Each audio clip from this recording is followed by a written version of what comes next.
எந்த பிராமண எதிர்ப்பை காட்டி நீ திராவிட இருப்பை காட்டினியோ அதே பிராமண கடப்பாறை கொண்டு இந்த பாலடைஞ்ச கட்டடத்தை நான் இடிக்கிறேன் பாட்டு.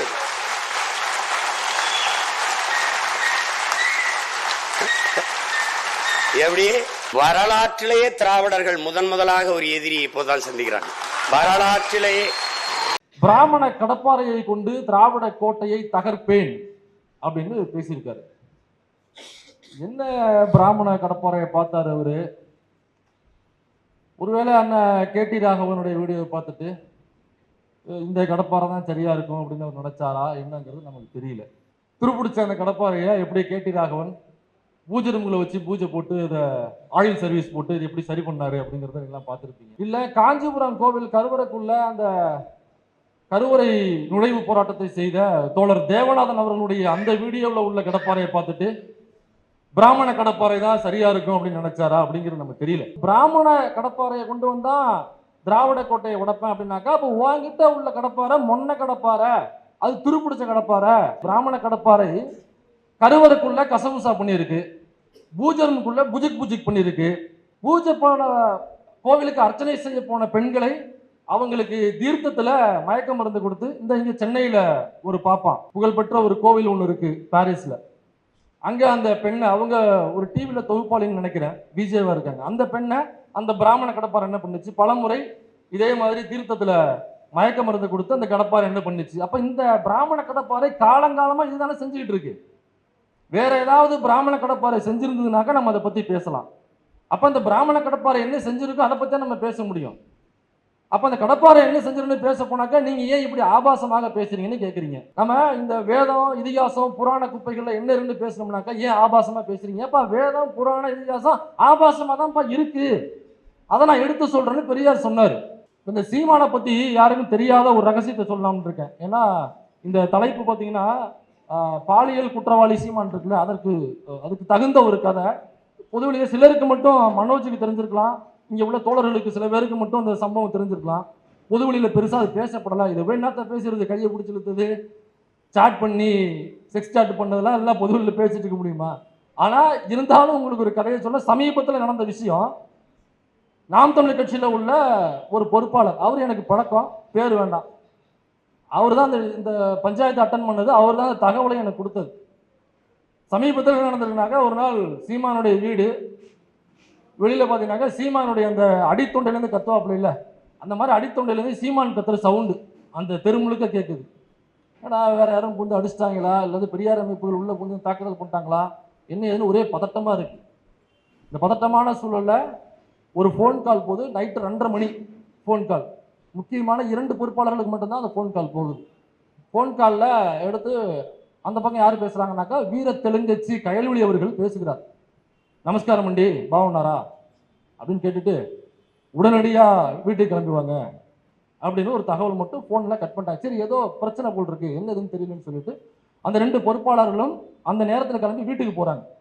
வீட்டுக்கு போனாக்கா கதவை திறக்கிறாங்க. கதவை திறந்து பாவனாரா அப்படின்னு சொல்லிட்டு உள்ள வரவேற்கிறாங்க. வீர தெலுங்கச்சி கயல்வழி அவர்கள் வரவேற்கிறார்.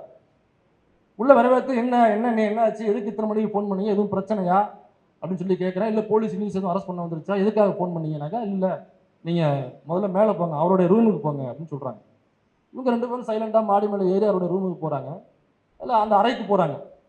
அந்த அறைக்கு போனோடனே அண்ணன் எப்படி உட்காந்துருக்காருன்னா, இந்த வடிவேல் காமெடியில் கோவை சல்லா போட்டு மிதின்னு மிதிச்சிருக்கும் பார்த்தீங்களா, வெளியில் சகல சத்தம் மட்டும் வரும், சத்தத்தை கண்டு ஏமாந்து போய் கதவை திறந்துடாத அப்படின்னு சொன்னோடனே கதவை திறந்து பார்த்தோடனே தலையில் ஈக்குமாறு சீவு, தலைவாணியில் உள்ள பஞ்செலாம் இருக்கும்ல, சீரியஸான காமெடிக்காக சொல்ல, இது அப்படியே நடந்த சம்பவம். இது இல்லைன்னாக்கா மறுக்க சொல்லுங்க, ஆதாரம் இருக்கு நம்ம கிட்ட, வேணா வெளியிடலாம், அதுக்கப்புறம் வெளியிடலாம், எலெக்ஷன் கிட்ட வெளியிடலாம்னு வச்சிருக்கோம். அந்த ஆடியோலாம் தேவைப்பட்ட இப்போ கூட நம்ம வெளியிட்டுருவோம்.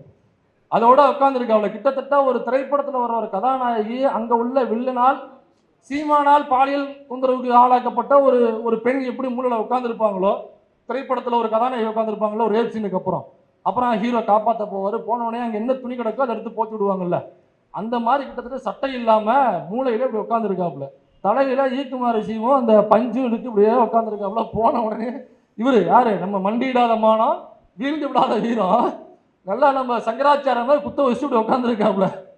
அது வந்து விளக்கமாத்த சீவு என்னன்னாக்கா, வீட்டில் எப்போவுமே 2 விளக்கமாறு வச்சிருப்பாங்க. இங்கே எப்படின்னு தெரியல, ஊர்ல 2 விளக்கமாறு இருக்கும். ஒன்று தோவ உள்ள விளக்கமாறு, இன்னொரு கட்ட விளக்கமாறு. கட்ட விளக்கமாறுங்கிறது வாங்க மாட்டாங்க. தோவ விளக்கமாறு வீடு கூட்டி கூட்டி இந்த தோவை போயிருச்சுனாக்கா அதை கட்ட விளக்கமாறா பயன்படுத்துவாங்க. கட் பண்ணி நல்லா ஸ்ட்ராங்காக இருக்கிற போது மட்டும் பயன்படுத்துவாங்க. அது எதுக்கு பயன்படுத்துவாங்கன்னா, மாட்டு தொழுவோம், ஆட்டு தொழுவோம், அப்புறம் கோழி குடாப்பு இதெல்லாம் கூட்டி விடுறதுக்காக பயன்படுத்தப்படுறது தான் அந்த கட்ட விளக்கமாறு. இவருடைய தலையில இருந்தது அந்த கட்ட விளக்கமாருடைய சீவுகள் தான் அந்த தலையில இருந்தது. இது ரொம்ப டீட்டெயிலாக நீங்கள் கவனிக்கணும், அதுக்காக தான் சொல்கிறேன். அப்புறம் பேசும்பொழுது அண்ணனுக்கு ஏதோ பேச்சு தொந்தரவு இருந்திருக்கு. என்னன்னு பார்த்தோம்னாக்கா, மூக்குக்கு கீழே 2 விளக்கமாறு சீவு சொல்லியிருக்கு. அவங்க என்ன நினைச்சிட்டாங்க, நம்ம அண்ணன் கட்ட மீசை வச்சிருப்பாரா, சரி மீசை போடுறதுன்னு சொல்லி விட்டாங்க. அது பார்த்தோம்னாக்கா மூக்குக்குள்ள 2 சீக்குமாறு சிவு சொல்லிட்டு இருந்திருக்கு. அவரை எடுத்து போட்டு என்னன்னு கேட்டோம்னாக்கா, அதுக்கப்புறம் தான் அண்ணி விளக்கியிருக்காங்க. இந்த பரதேசி நாயி இப்போதானே ஒரு நடிகை கிட்ட போய் இவ்வளவு பிரச்சனையாகி, இவ்வளவு சிக்கலாகி, இவ்வளவு செட்டில்மெண்ட் ஆகி, இவ்வளவு மானவங்கப்பட்டு, இவன் மட்டும் இல்லாமல் என்னையும் கூட்டு கொண்டு போய் ஸ்டேஷன் நிற்க வச்சு, அதிலேயே கொல்லப்புறத்தில் இவ்வளவு பொண்கள் இருக்கும்போது ஏன்டா அந்த பொண்ணு கிட்ட போனேன்னு சொல்லி நான் ஏதோ சொன்னது மாதிரி அங்கே என்னுடைய மானத்தையும் இவன் பங்கம் பட்டு வந்திருந்தானே, இதுக்கப்புறமாவது இவன் திருந்துறானா? எங்கே போனாலும் முறுக்கி தோளில் போட்டு போகிறதே வேலையா இருக்கு. எத்தனை பஞ்சாயத்தான் தீர்த்து வைக்கிறது? நீங்கள் கூட இருக்கீங்க, நான் செவ்வாழை நீங்களாம் சொல்ல மாட்டீங்களான்னு சொல்லிட்டு கேட்டிருக்காங்க.